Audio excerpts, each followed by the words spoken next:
who are you? Who is Jamie Banks? By profession, I teach sometimes, and I'm also a writer. And my first interview on Simon Dello today, that part wasn't the joke, well, it wasn't really that good, to be honest. I was sort of like, so I hear you write books, and I was like, oh, is my keyboard that loud? And then, so anyway, what's your first book about? Oh yeah, it's sort of about 200 pages, I guess. Yeah. Divide people into groups and give them various situations as to how they would deal with their stress. And it's interesting because often I take some of the groups out and I say, look, I want you to come up with the most creative, imaginative way of dealing with this stressful situation. And then we put them back into the groups. And invariably those groups have a much, much more interesting, dynamic, powerful way of dealing with the stress. Particularly in regards to education, Baha'u'llah says that we should regard man as a mine rich in gems of inestimable value. And he says that only education can really reveal those things inside. So when I go into a room with kids on detention, you know, I imagine that there are gems inside these kids that are of inestimable value. And that helps me teach in a way that's enthusiastic, that they sense from me that I regard them and what they have, the gifts that they have, as being really important, and for everyone in the world, not just themselves or their families or their friends, but for the whole community.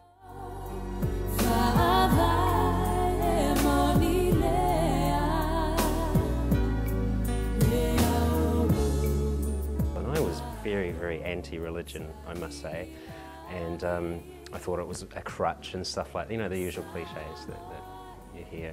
And but on one particular Baha'i Club day, it was really, really cold outside, and as you can see, I don't have a lot of meat on me, and I wasn't looking forward to going out and sitting in the cold. Abdul Baha, who was the son of Baha'u'llah, prophet founder of the Baha'i Faith, said that we must not forget Christ.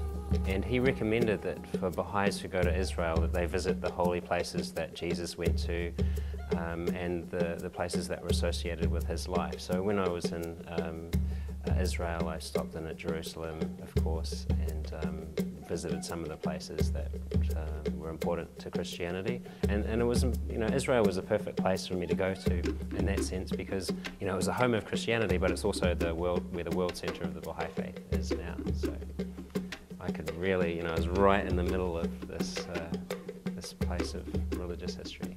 Yeah, so it's not even just research by books. You went there and felt it and had a spiritual journey. Definitely, yeah. I tried it and I was just really blown away about the basic teachings of the Baha'i Faith, and they all made sense to me, whereas the things in a lot of other, perhaps, religions didn't quite add up to me, and I just, it was a real shock.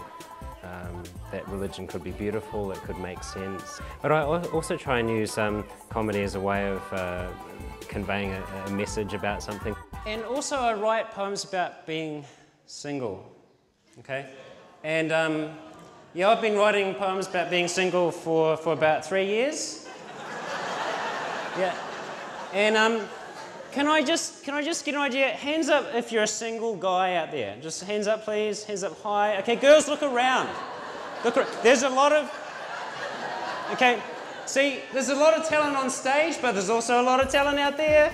So I talk about stuff like being single, and I've been single for quite a long time.